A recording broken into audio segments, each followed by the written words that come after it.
Very good morning, student. Actually, in this pandemic situation, we are not able to show you the laboratory in the physically, but by the online mode, we can show you the laboratory for the strength of material and mass material of structure for this subject. And today we will discuss or we will show the laboratory process of Brinell and Rockwell hardness test. Right? So you can see this machine. आप लोग देख सकते हो ये machine को, ये machine का नाम है Rockwell and Brinell hardness tester. तो ये जो रॉकवेल एंड ब्रिनेल हार्डनेस है, ये टेस्ट तीन तरीके का ये टेस्ट होता है, जिसको हम लोग हार्डनेस, कोई भी मेटल का अगर हम लोग हार्डनेस देखना चाहते हैं, हार्डनेस वैल्यू अगर डिफाइन करना चाहते हैं, तो तीन तरीके का टेस्ट होता है। एक होता है रॉकवेल टेस्ट, एक होता है ब्रिनेल टेस्ट और एक होता है विकर टेस्ट। तो यहाँ पे हम लोग का जो सिलेबस में है, वो सिलेबस में है रॉकवेल एंड ब्रिनेल टेस्ट। तो ये रॉकवेल एंड ब्रिनेल टेस्ट जो मशीन है, इस मशीन में किस तरीके से कोई भी स्टील का या कोई भी मेटल का या कोई भी aluminium, brass, bronze, copper, cast iron, कोई भी पदार्थ का हार्डनेस क्या है, वो वैल्यू देखने के लिए हम लोग को ये मशीन हम लोग यूज करते हैं। अब आते हैं सेकेंड कि ये जो हार्डनेस, ये हम लोग किस लिए इस्तेमाल करें, किस लिए हम लोग इसका वैल्यू निकालेंगे। Actually what is the practical application of this machine. Actually क्या है कि कोई भी मटेरियल हो, कोई भी मटेरियल मेटल हो, तो उसका प्रॉपर्टीज में आता है ये point, hardness, toughness, impact, tensile, brittle, creep, ये बहुत सारा पॉइंट आता है। तो कोई भी इंडस्ट्री में कोई भी प्रोडक्ट को प्रिपेयर करने के पहले वो प्रोडक्ट जिस चीज से, जो इंग्रेडिएंट से बनता है, वो प्रोडक्ट अगर जो मेटल से बन रहा है, वो मेटल का हार्डनेस वैल्यू हर एक इंडस्ट्री चेक करता है। क्योंकि अगर हार्डनेस वैल्यू नहीं जानेगा तो वो प्रोडक्ट को कितना वैल्यू आने में, कितना लोड पड़ने में वो प्रोडक्ट टूट सकता है, और कितना लोड पड़ने से वो प्रोडक्ट में इंडेंशन या पेनिट्रेशन होता है, वो जानने के लिए कोई भी इंडस्ट्री आज के दिन में ये हार्डनेस टेस्ट करता है कोई भी प्रोडक्ट प्रिपेयर करने के पहले। तो आप लोग यहाँ पे देख रहे हो, ये जो मशीन है, ये मशीन का ये जो पार्ट है, इस पार्ट को हम लोग बोलते हैं एनविल। ये एनविल के ऊपर हम लोग का जो वर्कपीस है, वो वर्कपीस को हम लोग यहाँ पे फिक्स करते हैं। तो ये जो मेरा एनविल है, ये एनविल को हम लोग क्लॉकवाइज और एंटी क्लॉकवाइज डायरेक्शन में इसको हम लोग ऊपर भी कर सकते हैं और नीचे भी कर सकते हैं। ओके, सो आप देख सकते हो कि इसको अगर मैं क्लॉकवाइज डायरेक्शन में अगर इसको मैं रोटेट करता हूं, तो ये मेरा अपवर्ड डायरेक्शन में जा रहा है, और अगर इसको मैं एंटी क्लॉकवाइज डायरेक्शन में करूंगा तो ये डाउनवर्ड डायरेक्शन में जाएगा। आप यहां पे देख सकते हो, यहां पे एक इंडेंटर फिट करने का ऑप्शन दिया हुआ है। इंडेंटर फिट करने के लिए यहां पे एक जॉ दिया गया है, जहां पे मैं इंडेंटर फिट कर सकता हूं, और इस साइड में एक थ्रेड दिया गया है, जिस थ्रेड में हम लोग एलन की से हम लोग इंडेंटर को टाइट कर सकते हैं। आप यहां पे देख सकते हो कि यहां पे एक डिजिटल बोर्ड, मैनुअल बोर्ड है, जिस बोर्ड में जो हम लोग का जो नीडल शेप इंडिकेटर है, वो नीडल शेप इंडिकेटर के वजह से हम लोग यहाँ पे जब इंडेंशन होता है इंडेंटर के वजह से मेटल के अंदर, तो इस इंडिकेटर के वजह से हम लोग को वो वैल्यू पता चलता है। आप लोग यहाँ पे देख सकते हो कि दो टाइप का स्केल यूज हुआ है, एक है बी स्केल और एक है आपका सी स्केल। तो ये दो टाइप का स्केल के लिए ये मशीन है, लेकिन एक्चुअल में टोटल 15 टाइप का स्केल यूज होता है, और इस 15 टाइप का स्केल में सिर्फ 2 टाइप का स्केल ही हम लोग इस मशीन में इस्तेमाल करेंगे, और ये चीज अभी राम सर हम लोग का डेमोन्स्ट्रेट करेंगे। इसमें देखिए कि स्केल दिया हुआ फर्स्ट में A B C D E F G H I J, यहाँ पर J नहीं है, K है, H के बाद K है, L M P R S B। तो ये सारे क्या है कि 15 स्केल है, टोटल नंबर ऑफ जो है 15 स्केल है। उसके लिए यहाँ पर इंडेंटर का इस्तेमाल है। तो इंडेंटर में यहाँ पर लिखा हुआ फर्स्ट A स्केल के लिए डायमंड है और 60 kgf, मतलब कि लोड जो हम अप्लाई करेंगे इसमें लगाएंगे वो 60 kgf लगाएंगे। और इसका जो डायल है, यहाँ पर ब्लैक कलर का जो यहाँ पर है डायल, तो यहाँ पर डायल मतलब क्या है, वो जो डायल गेज है मेरा, उसमें से आप जो है ना कि ब्लैक कलर में ले लेंगे। ये जो आपका यहाँ पर दिखा रहा है कि ब्लैक बी और सी, यानी सी वाला जो पोर्शन है उसमें से हम लोग रीडिंग जो है देखेंगे। अब आ जाइए यहाँ, इसमें से सारे जो मटेरियल है उस मटेरियल के बारे में यहाँ पर डिस्कस किया गया कि किस किस मटेरियल को हम लोग यहाँ पर टेस्ट करेंगे। सेम आपका बी में भी है 1/16 बॉल का इस्तेमाल कर रहे हैं। यहाँ पर जो डायमंड था यहाँ बॉल है, यहाँ पर चेंज हो रहा है, यहाँ पर इंडेंटर का यहाँ पर चेंज हो रहा है, यहाँ पर आपका लोड भी चेंज हो रहा है। साथ ही साथ यहाँ पर जो रेड है वो आपका रेड जो वहाँ पर डायल गेज दिखाया गया था उस डायल गेज में आपका चेंज हो रहा है। इसमें भी आपका मटेरियल जो सब कुछ लिखा हुआ है, जैसे एल्युमिनियम है, एल्युमिनियम एलॉय है, कॉपर एलॉय है, ठीक है, अनहार्डन स्टील है, एटसेट्रा। इस तरह से डिफरेंट मटेरियल का सारे मटेरियल के यहाँ पर दिया गया है, उसके अनुसार यहाँ पर हम लोग जो है इसका रीडिंग लेते हैं। जैसे कि राम सर ने बताया है कि यहाँ पे 15 गो स्केल है, तो ये 15 स्केल में हम लोग का ये मशीन ओनली बी स्केल और सी स्केल के लिए है। तो हम लोग इस मशीन में सिर्फ बी स्केल और सी स्केल ही देखेंगे, जहाँ पे कि आपका जो यहाँ पे जो आपका गेज है, जो हम लोग का जो इंडिकेट करता है हार्डनेस वैल्यू, यहाँ पे जो ब्लैक कलर का जो है वो है मेरा सी स्केल और रेड कलर का जो है वो है मेरा बी स्केल। हम लोग अभी फिर से चार्ट में आ जाएंगे, तो हम लोग यहाँ पे बी स्केल और सी स्केल में काम करेंगे। तो बी स्केल के लिए जो मेरा इंडेंटर यूज होगा वो है मेरा 1/16 इंची बॉल। तो अभी हम लोग देखेंगे कि 1/16 इंची बॉल इंडेंटर कैसा होता है। तो आप लोग यहाँ पे देख सकते हो, ये मेरा 1/16 इंची बॉल इंडेंटर है। ये इंडेंटर इसलिए है क्योंकि इसका जो फ्रंट पोर्शन है, देखिए अच्छे से देखना, ये जो इसका जो फ्रंट पोर्शन है, ये फ्रंट पोर्शन में एक बॉल इंडेंटर लगा हुआ है, जिसका जो डायमेंशन है वो है 1/16 इंची बॉल डायमेंशन दिया गया है। 1/16 इंची बॉल इंडेंटर हम लोग यूज करेंगे when we will apply B scale. We will apply C scale, that time we will use diamond indenter. तो हम लोग अभी देखेंगे डायमंड इंडेंटर कैसा है देखने में है। तो आप लोग देख सकते हो ये मेरा डायमंड इंडेंटर है। तो इसका जो एकदम फ्रंट पोर्शन में एक छोटा सा डायमंड अटैच किया गया है इस इंडेंटर के साथ, और ये डायमंड इंडेंटर के थ्रू से हम लोग देखेंगे कौन सा स्केल के लिए, सी स्केल के लिए हम लोग ये डायमंड इंडेंटर यूज करेंगे। ये जो एकदम फ्रंट पोर्शन में देखो एक डायमंड जैसा शेप में अटैच हुआ है वो है मेरा डायमंड, ठीक है। और बाकी जो है वो मेरा इस डायमंड को फिट करके डायमंड को सेफली इसके अंदर रखा गया है, ठीक है। तो इसको हम लोग टोटल पार्ट को इंडेंटर बोलेंगे, और ये मेरा इंडेंटर का बेसिक नीडल पार्ट जो मेरा जो हार्डन स्टील हो या अनहार्डन स्टील हो उसके ऊपर इंडेंट करेगा। तो बी स्केल के लिए हम लोगों के पास देखिए, आप लोग देख सकते हैं यहाँ पे एल्यूमिनियम एलॉयज यूज कर सकते, कॉपर एलॉयज यूज कर सकते, अनहार्डन स्टील यूज कर सकते। तो हम लोग इस मशीन में अनहार्डन स्टील का रॉकवेल हार्डनेस टेस्ट देखेंगे।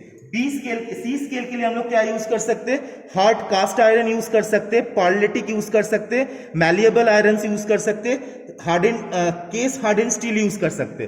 तो हम लोग इस केस में सी स्केल के लिए हम लोग हार्डन स्टील यूज करेंगे। तो हम लोग का हार्डन स्टील कौन सा है, ये जो है ये मेरा हार्डन स्टील है। आप लोग देख सकते हो ये मेरा जो है ये मेरा हार्डन स्टील है, यहाँ पर लिखा हुआ है HRC हार्डन स्टील है, ठीक है। ये मेरा सी स्केल के लिए यूज करेंगे। जो देखे HRB HRC ये क्या होता है, HRB for hardness Rockwell for B scale, HRC होता है hardness Rockwell for C scale. तो हम लोग यहाँ पे हार्डन स्टील यूज करेंगे सी स्केल के लिए, और अनहार्डन स्टील यूज करेंगे फॉर बी स्केल के लिए। ये मेरा है अनहार्डन स्टील जो हम लोग बी स्केल के लिए यूज करेंगे। एक्चुअली तुम लोगों को शायद वीडियो में दिख रहा होगा कि सर दोनों ही सेम स्पेसिमेन है, लेकिन वो वीडियो में लग सकता है, लेकिन एक्चुअली जब फिजिकली तुम लोग इसको टच करोगे, इसको अगर कांटेक्ट करोगे तो तब तुम लोगों को लगेगा कि इस दोनों मेटल में थोड़ा सा डिफरेंस है। तो ये बी स्केल के लिए हार्डन अनहार्डन और सी स्केल के लिए हम लोग हार्डन स्टील यूज करेंगे। तो अभी हम लोग का जो हरिदास सर है वो हरिदास सर दिखाएंगे कि किस तरीके से इस मशीन के अंदर लोड का अरेंजमेंट हुआ है। यहाँ से हरिदास सर खोल के दिखाएंगे कि लोड का अरेंजमेंट कैसे कैसे किस तरीके से दिया जाता है। ओके, तो एलेंकी की मदद से अभी हम लोग खोलेंगे इसको।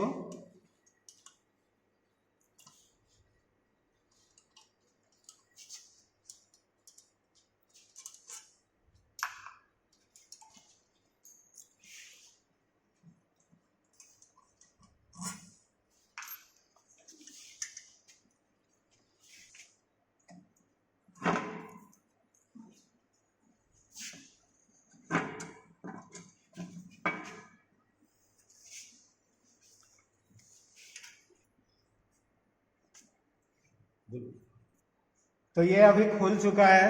और यहाँ लोड कुछ दिया हुआ है।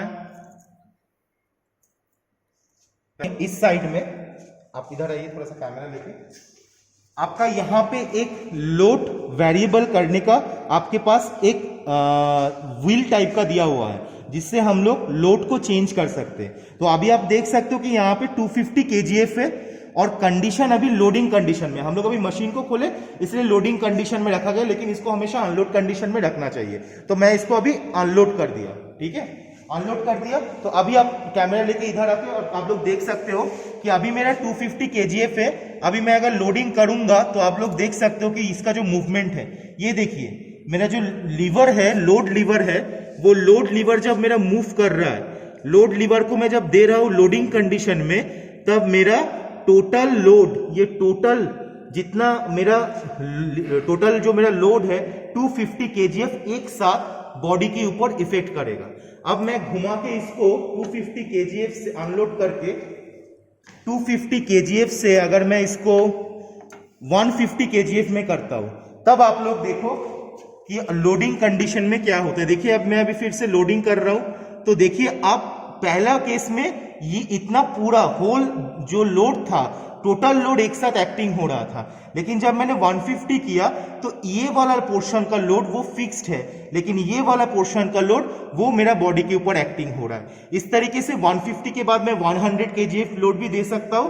100 जब होगा तब 1 2 3 4 ये 4 फिक्स्ड हो जाएगा, सिर्फ नीचे का जो 2 लोड है वही ओनली एक्टिंग होगा, ठीक है। तो अभी हम लोग उल्टा साइड में काम कर रहे हैं। अभी हम लोग जो है खुल रहे हैं, लोडिंग और अनलोडिंग कर देते हैं।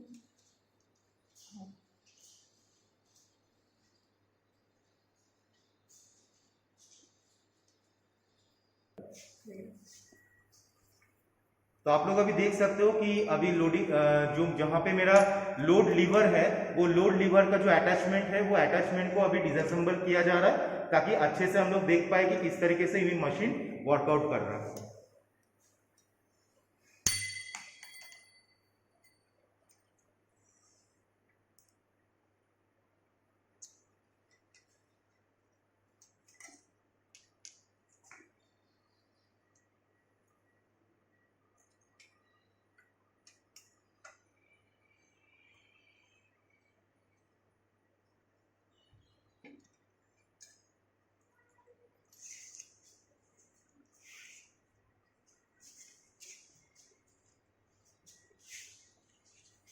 लोडिंग में तो नहीं है ना, अनलोडिंग में है ना, निकल जाना चाहिए।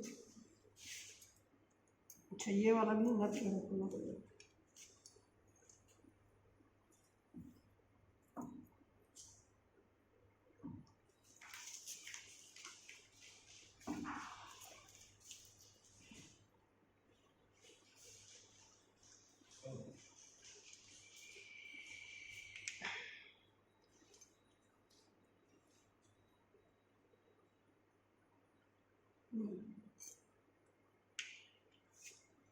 देखिए मतलब वो भी खोलना पड़ेगा दोनों।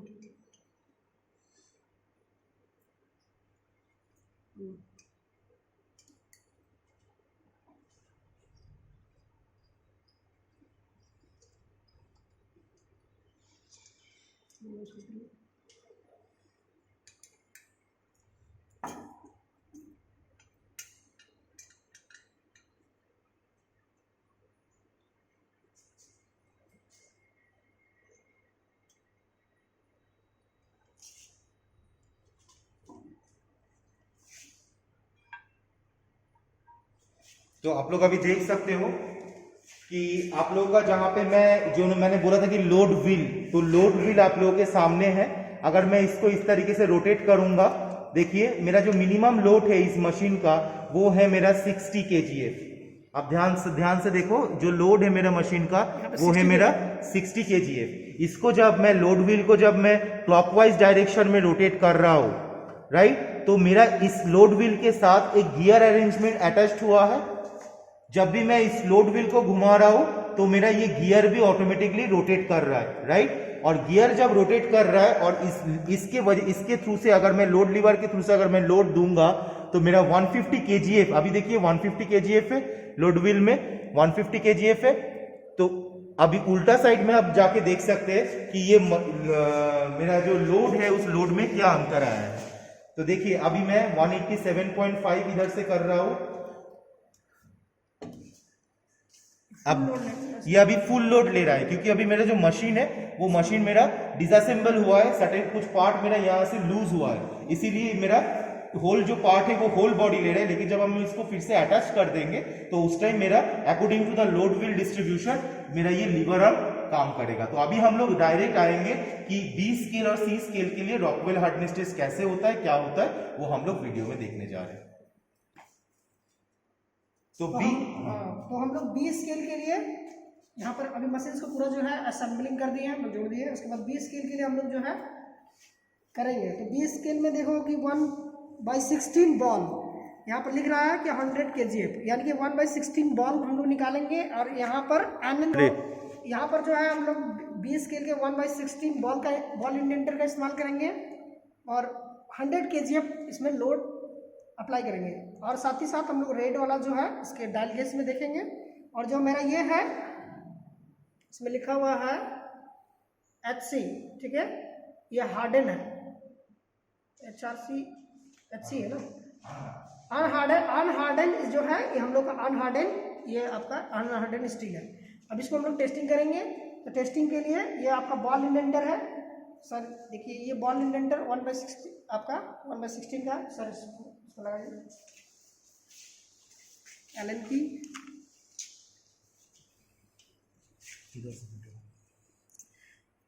इधर से सर, हाँ फुल टाइट के साथ। यहाँ पर देखो कि एलन की को हम लोग यहाँ पर लगा दिए हैं इसमें, और एलन की के मदद से उसको हम लोग क्या करेंगे कि इसमें सेट करेंगे और उसको फिक्स करेंगे, टाइट कर देंगे, टाइट करके फिक्स करेंगे। अब जो एनविल है मेरा, एनविल के ऊपर में तो ये अभी हम लोग टाइट कर रहे हैं, गिरेगा नहीं उसके चलते। ये टाइट हो चुका है। अब नीचे यहाँ पे हम लोग वर्कपीस रखेंगे, वर्कपीस यहाँ पर एनविल के ऊपर में रखेंगे, ठीक है। एनविल के ऊपर में रखेंगे। हम लोग देखेंगे कि कहाँ पर हमको रीडिंग लेना है। क्यों? क्योंकि हम ऑलरेडी इसमें से 1-2 बार हम लोग रीडिंग ले चुके हैं, जिसकी वजह से वहाँ पर पहले से पेनिट्रेशन हो चुका है। वहाँ पर इंडेंट किए थे उसके लिए यहाँ पर दाग हो चुका है। तो हम लोग यहाँ ऐसा प्लेस कुछ आपका सिलेक्शन करेंगे जो इंडेंटर इसके ऊपर में ही आकर इंडेंट करे और हमको रीडिंग लेने में आसानी हो, ठीक है। ठीक है, तो इसको यहाँ पर जो है हम लोग एक बार देख लेते हैं। मिडिल करके इस पोर्शन में खाली जगह है, इस जगह पर हम लोग करेंगे और हम लोग इसको तो अभी आप लोग देख रहे हो कि हम लोग ये अनहार्डन स्टील को हम लोग अभी फिक्स किए हैं वर्कपीस में। तो हम लोग इसीलिए इसको थोड़ा सा थोड़ा सा टेढ़ा करके, थोड़ा सा जिस जगह में सेंटर में ना बैठा के थोड़ा सा साइड कर दिए हैं, क्योंकि हम लोग का जो इस पार्ट में बहुत सारा पेनिट्रेशन पॉइंट बन गया है। आप लोग देख सकते हो बहुत सारा पेनिट्रेशन पॉइंट बन गया है। तो हम लोग फिर से नया पेनिट्रेशन कर रहे हैं, क्योंकि अगर वही पेनिट्रेशन पॉइंट में फिर से इंडेंटर अगर बैठेगा तो हम लोग का जो हार्डनेस का वैल्यू वो सही नहीं आएगा। तो इसीलिए हम लोग थोड़ा सा साइड करके इसको बैठा रहे हैं। हम लोग इसको वर्कपीस को टाइट कर रहे हैं।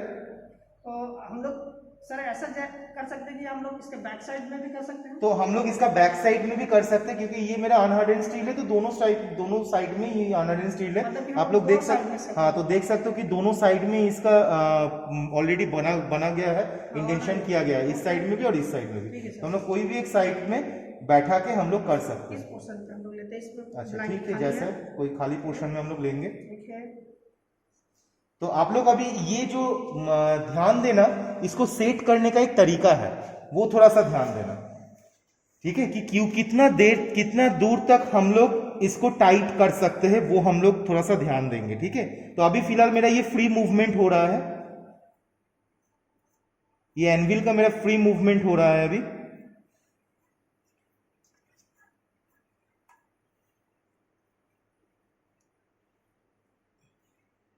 अब देखिए, जब भी ये इंडेंटर,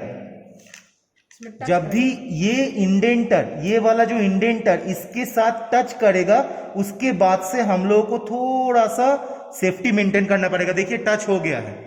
अभी ये इंडेंटर इस ऑब्जेक्ट में टच हो गया है। अभी मैं लोड दे दूंगा तो मेरा पेनिट्रेशन और मेरा हार्डनेस का वैल्यू, ये मेरा जो स्केल है, ये जो मेरा इंडिकेटर स्केल है वो मेरा शो करेगा। लेकिन क्वेश्चन ये आएगा कि सर हम लोग कितना दूर तक टाइट करेंगे, क्योंकि ये बहुत ही, ये अनहार्डन स्टील है, इसका जो स्ट्रेंथ है वो ज्यादा है। तो अगर हम लोग इसको कंटिन्यूअस रोटेट करते जाएंगे तो ये कभी ऐसा भी हुआ है कि ये इंडेंटर को तोड़ के निकल गया। तो हम लोग कितना दूर तक टाइट करेंगे ताकि ये मुझे एक्यूरेट वैल्यू दे, तो उसके लिए हम लोग थोड़ा मीटर स्केल में देखेंगे। हम लोग कौन सा स्केल में काम कर रहे हैं, हम लोग बी स्केल में काम कर रहे हैं, ठीक है। तो हम लोग रेट स्केल को अभी हमेशा ऑब्जर्व करेंगे। यहाँ पे आप लोग ये भी देख सकते हो, यहाँ पे एक बहुत ही छोटा सा एक स्केल और भी दिया हुआ है, आप लोग ध्यान से देखिए यहाँ पे, और एक छोटा सा स्केल दिया हुआ है, और ये छोटा सा स्केल के यहाँ पे एक रेड डॉट दिया हुआ है। तो ये रेड डॉट का मतलब क्या है, यहाँ पर तो यहाँ ये आप थोड़ा सा ध्यान, यहाँ पे पढ़ो कॉशन में जो लिखा हुआ है कि dial indication may get damage if small pointer goes beyond 3। Goes beyond 3 मतलब क्या है कि ये देखो यहाँ पे 3 नंबर पे ये रेड पॉइंट दिया हुआ है, 3 नंबर में रेड पॉइंट दिया हुआ है।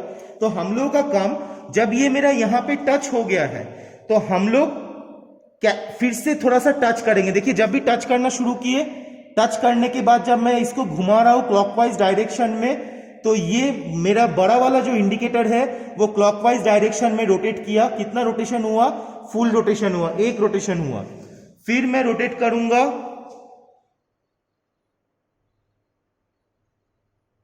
कितना रोटेशन हुआ, 2 रोटेशन हुआ। देखो जब 2 रोटेशन हुआ तब ये जो छोटा वाला इंडिकेटर वो भी मेरा 2 में आ गया, ठीक है। तो मैं इसको फिर से रोटेट करूंगा, देखो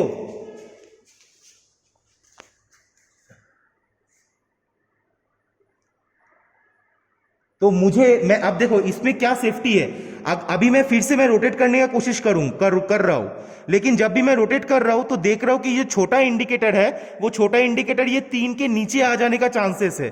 तो मेरा स्केल हमेशा 0 से शुरू होना चाहिए, क्योंकि मुझे तो वैल्यू 0 से शुरू करना चाहिए। तो मेरा जब 2 नंबर में मेरा जब वैल्यू 0 में आ गया है, जब मेरा 2 नंबर में मेरा वैल्यू 0 में आ गया है, तो उसके बाद मैं और ये एनविल को रोटेट नहीं करूंगा। इसका मतलब ये हुआ कि जब मेरा 2 बार घुमाने के बाद ये मेरा 3 और 2 के बीच आ गया है, इसका मतलब है इससे ज्यादा अगर मैं रोटेट करता हूं एनविल को तो मेरा ये इंडेंटर को डैमेज कर देगा। जैसे कि यहाँ पे लिखा हुआ है, if small pointer goes beyond 3 then dial indication may get damage.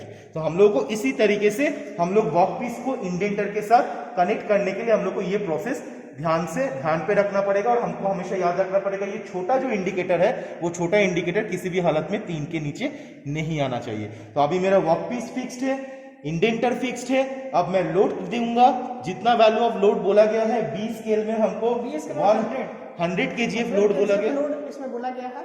तो हम लोग यहाँ से देखिए कि इस पोर्शन पे अब 100 kgf लोड यहाँ पर है। हम लोग पहले से फिक्स करके रखे 100 kgf फिक्स करने के बाद ये अभी अनलोडिंग में है, ठीक है।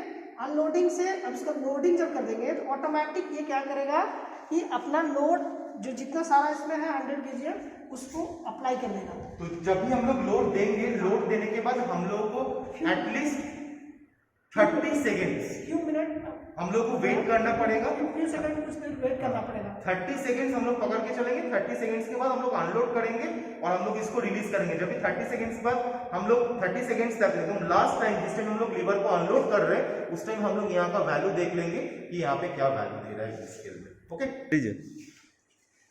तो यहाँ हम लोग देख रहे हैं 100 kgf में सेट करके रखे हैं हम लोग, ध्यान से देख लेना है।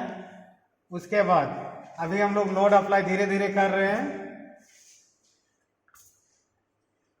उसके बाद अप्रोक्स 30 सेकेंड हम लोगों को छोड़ देना है, और यहाँ पर जो है हम उसके बाद इंडिकेटर में हम लोग देखेंगे। 30 सेकेंड छोड़ने के बाद फिर से अनलोड करेंगे हम लोग, और जो मेरा रीडिंग आएगा उसके हिसाब से हम लोग यहाँ पर मेजरमेंट करेंगे।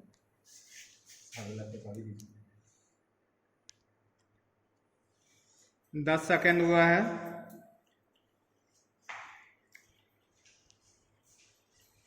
15 सेकेंड अभी हो चुका है,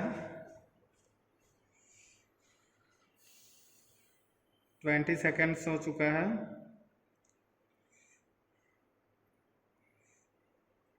अब हम लोगों का 30 सेकेंड हो चुका है। तो मेरा जो वैल्यू आया है वो वैल्यू आप लोग देख सकते हो 30, 31, 32 एंड 33। तो 33 में ये इंडिकेटर है। तो अभी हम लोग अनलोड करेंगे लीवर को, लीवर आर्म को हम लोग अभी अनलोड करेंगे। लीवर आर्म हम लोग अनलोड किए, तो अनलोड करने के बाद जो मेरा एक्चुअल वैल्यू आया बी स्केल में वो है मेरा 70। तो इस कंडीशन में हम लोग ये बोलेंगे कि ये जो बी स्केल में अनहार्डेंड स्टील का जो हार्डनेस है, जो हार्डनेस नंबर है वो है रॉकवेल हार्डनेस नंबर 70, RHN 70। हम लोग इस तरीके से मटेरियल को हम लोग जज करते हैं कि उसका हार्डनेस क्या है। तो हम लोग बी स्केल में अनहार्डेंड स्टील यूज किए, उसके ऊपर 1/16 इंची बॉल इंडेंटर यूज किए और उसका जो हार्डनेस आया वो है RHN 670। आप देख सकते हो कि यहाँ पे जो इंडिकेटर में आपका जो वैल्यू आया है वो 70 आया है। यस 70 है, ठीक है।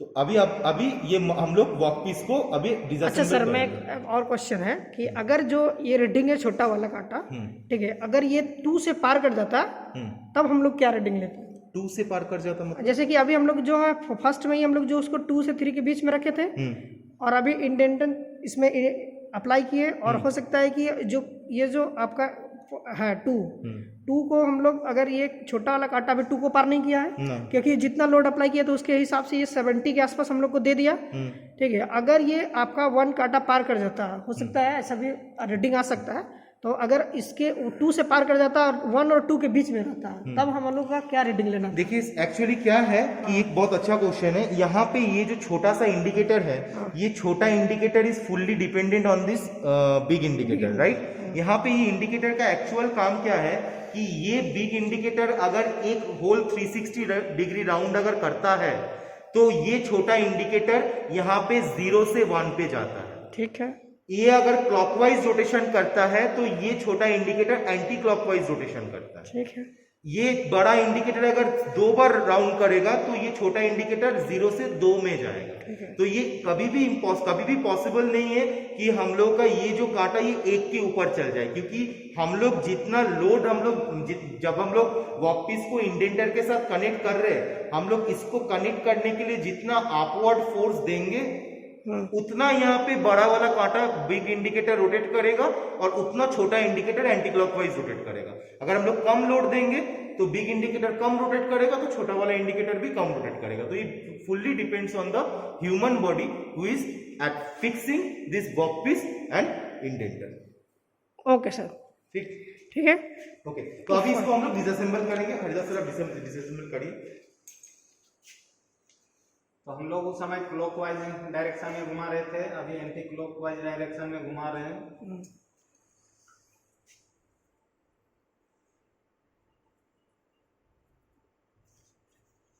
तो अभी हम लोग का जो अनहार्डन स्टील है, इस अनहार्डन स्टील का RHN value Rockwell hardness number मुझे मिल गया, दैट इज माई 70। तो अभी हम लोग B स्केल को छोड़ के अभी हम लोग C स्केल की तरफ जाएंगे। C स्केल को देखेंगे, डायमंड इंडेंटर यूज करेंगे और हार्डन स्टील यूज करेंगे, ठीक है।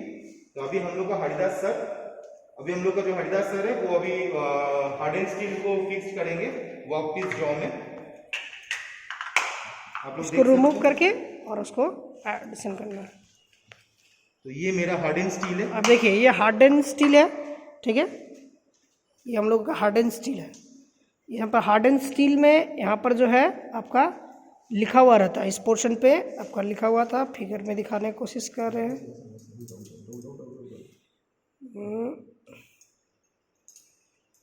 नहीं दिख रहा है।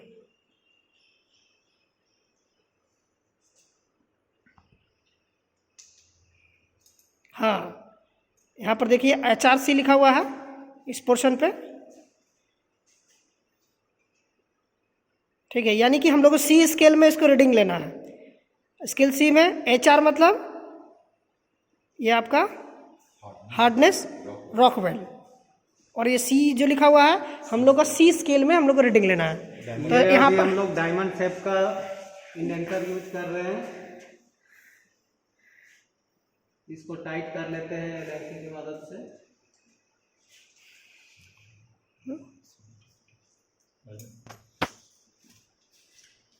अच्छी तरीके से टाइट कर लेते हैं इसको। फिक्स हो गया सर। अब इसमें से हम लोग वो ऑब्जेक्ट रखते हैं। हाँ ऑब्जेक्ट को रखेंगे और यहाँ पर ऐसा जगह रखेंगे जहाँ पर पहले से उसमें इंडेंशन ना हुआ हो, ठीक है। उसके बाद हम लोग यहाँ पर उसको धीरे धीरे हम लोग उसको टच करेंगे। तो ये सर डाउन जा रहा है तो उसको क्लॉक वाइज में लीजिए। हाँ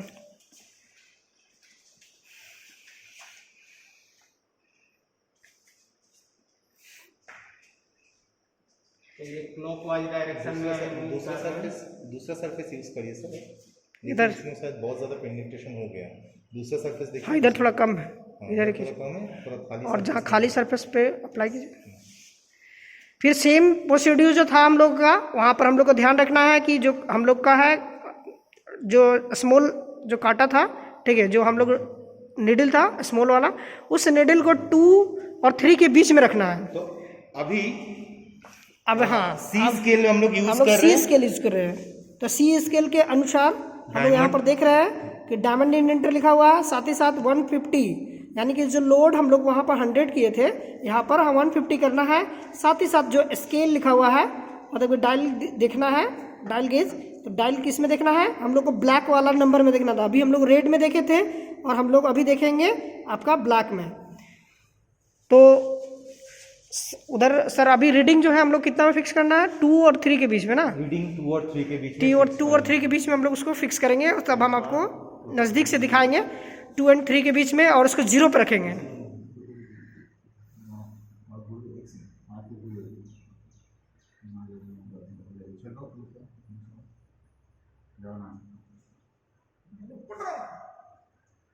अब देखिए जो हम लोग का रीडिंग है यहाँ पर हम लोग जैसे दिखा रहे हैं कि आपका 0 पे है, ठीक है, सी, यानी कि जो हम लोग को लिखा गया था उसमें कि ब्लैक में हम लोग को देखना रीडिंग, तो 0 पे हम लोग सेट कर दिए हैं। अब हम लोग इसमें लोड जो है अप्लाई देंगे और लोड को अप्लाई देने के बाद हम लोग फिर वही प्रोसीड्यूर अपनाना है कि 30 सेकेंड, आपका 30 सेकेंड वहाँ पर आपको रुकना है। फिर उसके बाद फिर हम लोग जो है इसका रीडिंग लेना है, ठीक है सर। तो हरदास सर आप रीडिंग यहाँ पर देखिए 150 kgf में अभी लोड हम लोग सेलेक्ट कर लिए हैं। हाँ देखिए वहाँ पर हम लोग 150 kgf हम लोग सेलेक्ट कर लिए हैं। हाँ उसके बाद अभी अनलोड है, इसको लोड दे रहे हैं। इसमें लोडिंग देंगे, यहाँ पर चेंज होगा, रुकिए सर। हाँ अब अप्लाई कीजिए, ठीक है, लोड अप्लाई हो गया है। अप्लाई हो गया। लोड अप्लाई होने के बाद यहाँ पर देखिए कि रीडिंग जो मेरा दिखाया जा रहा है वो आपका दिखाया जा रहा है 90, 95, 96। लेकिन अभी हम लोग 30 सेकंड वेट करेंगे, लेकिन हम लोग उसको 30 सेकंड वेट करना है।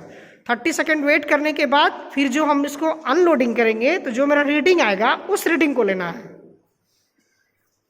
तो अभी हम लोगों का 10 सेकंड हो चुका है। 10 सेकंड,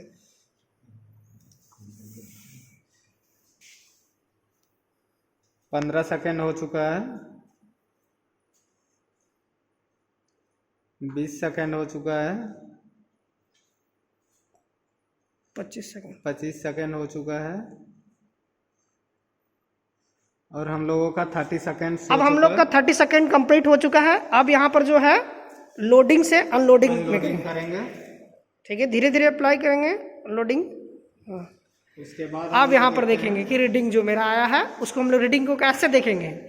तो अब यहाँ पर देखेंगे दोनों के बीच में अगर पास कर रहा, तो जिसको पास कर गया है और जिसमें से वो पास नहीं किया है, तो जिसको पास कर गया है मेरा वो रीडिंग होगा, जिसको पास नहीं किया है उसको हम लोग नहीं लेंगे। तो यहाँ पर देख रहे हैं कि 64.5 है, लेकिन हम लोग यहाँ पर 64 ले सकते हैं, ठीक है। 64 मेरा क्रॉस कर गया तो 64 ले सकते हैं, या फिर 64.5 भी ले सकते हैं, लेकिन हम लोग 64 मेजर करेंगे क्योंकि 64 को पार किया है, 65 को पार नहीं किया है।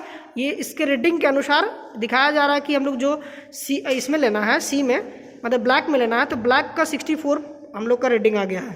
तो हम लोग देखे हैं, आगे जो है राजेश सर जो है इसका कंक्लूजन देंगे। तो अभी हम लोगों का जो अनहर्डेड स्टील है उसका हम लोगों को मिला था जब हम लोग 20 स्केल में कर रहे थे, उसका जो वैल्यू आया था RHN 70 आया था। और अभी जब हम लोग सी स्केल में किए तो हार्डन स्टील के लिए हम लोग को जो वैल्यू आया है वो 64 आया है। It's approximately very close, because unharden steel and harden steel के बीच जो डिफरेंस होता है वो हम लोग जो मेटल जब गर्म रहता है उस गर्म मेटल को अगर हम लोग ठंडा पानी में डाल देते हैं, डालने के बाद इसको हम लोग one type of hardening process बोल रहे हैं।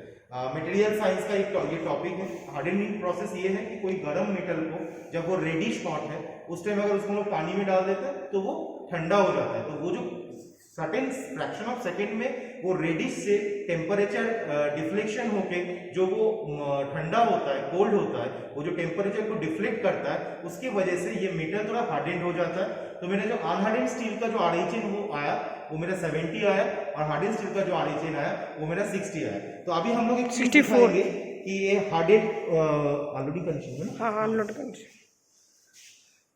एंटी क्लॉक डायरेक्शन में। तो ये जो मेरा वर्क पीस है, आप लोग वर्क पीस के ऊपर देखिए पेनिट्रेशन जो बहुत अच्छे से दिखाई देगा। आप लोग अगर ध्यान से देखिएगा तो पेनिट्रेशन इसके अंदर जो हुआ है वो बहुत अच्छे से दिखाई देगा आपको। डायमंड पेनिट्रेशन हुआ वो बहुत अच्छे से आपको दिखाई देगा। ठीक है, दिखाई दे रहा है सर। ठीक है, तो इस तरीके से हम लोग इस हार्डेंड स्टील के ऊपर 3 बार हम लोग एक्सपेरिमेंट करेंगे और इसके पहले 2 बार ऑलरेडी कर चुके हैं। अनहार्डेंड स्टील के ऊपर भी 3 बार एक्सपेरिमेंट किए, वो भी ऑलरेडी एक एक्सपेरिमेंट हम लोग आप लोगों को तुम लोगों को दिखाए और 2 एक्सपेरिमेंट ऑलरेडी कर चुके हैं। 3 जो जब हम लोग हार्डेंड स्टील लिए हैं उसका जो C स्केल में वैल्यू आया था वो आया था 64, 62 एंड 66, और जब हम लोग अनहार्डेंड स्टील यूज किए थे B स्केल में उसका जो वैल्यू आया था 70, 72, 74। तो अभी हम लोग बोर्ड में जाएंगे और हम लोग देखेंगे कि मीन वैल्यू B स्केल और C स्केल के लिए, हार्डेंड स्टील और अनहार्डेंड स्टील के लिए कितना वैल्यू आता है वो हम लोग चेक करेंगे। Okay sir. इस तरह से आ गया 70, 72 और 74, इसी तरह से 64, 62 और 66। ठीक है, अब हम लोग का इसका तीनों का क्या है कि मीन वैल्यू निकालना है, यानी कि आप जो है इन तीनों को जोड़ दीजिए और उसको 3 से डिवाइड कर दीजिए। ठीक है, तो इसका जो मीन वैल्यू आएगा वो आएगा कुछ 216, मतलब 70.6 के आसपास, 70.6 के आसपास, 72। तो अनहार्डेंड स्टील का जो मीन वैल्यू आया है वो 72 और हार्डेंड स्टील का सर आप देख लीजिए कैलकुलेशन करके।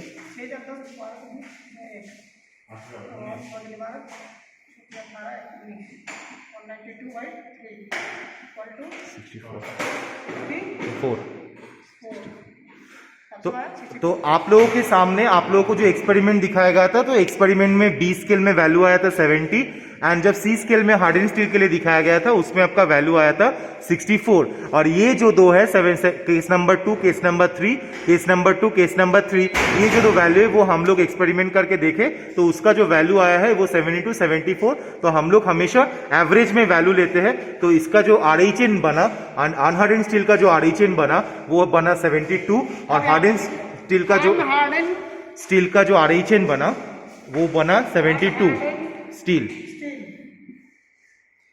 का जो RHN बना RHN जो हम लोग पाया वो कितना है 72 और यहाँ जो है हमारा हार्डन स्टील का RHN आया 64 आया हम लोग का 64। ठीक है, हम लोग का दोनों आ गया।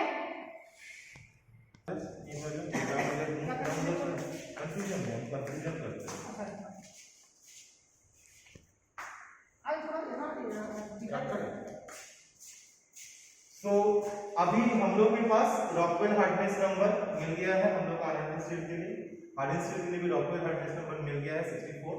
तो अभी हम लोग नेक्स्ट एक्सपेरिमेंट जो हम लोग दिखाएंगे, अभी के लिए इतना ही। Rockwell hardness test is one experiment of the strength of material lab. अभी के लिए इतना ही। इसके बाद हम लोग जो दिखाएंगे ये जो मेरा ब्रिनेट टेस्ट वैल्यू है, ये ब्रिनेट टेस्ट वैल्यू अनहार्डन स्टील के लिए हम लोग एक बार ब्रिनेट टेस्ट वैल्यू देखेंगे और हार्डन स्टील के लिए हम लोग एक बार ब्रिनेट टेस्ट वैल्यू देखेंगे। ठीक है, तो ये एक्सपेरिमेंट तुम लोग के पास पहुंच जाएगा। तुम लोग अच्छे से इसको देख लेना। अगर कोई भी डाउट होता है, civil student can ask their doubts to Ram sir, Sumit sir, Sudeep sir, and mechanical student can ask their doubt to me, Haridas sir and Deepak sir also. So in this pandemic situation, stay home, stay safe. Thank you everyone. Thank you everyone.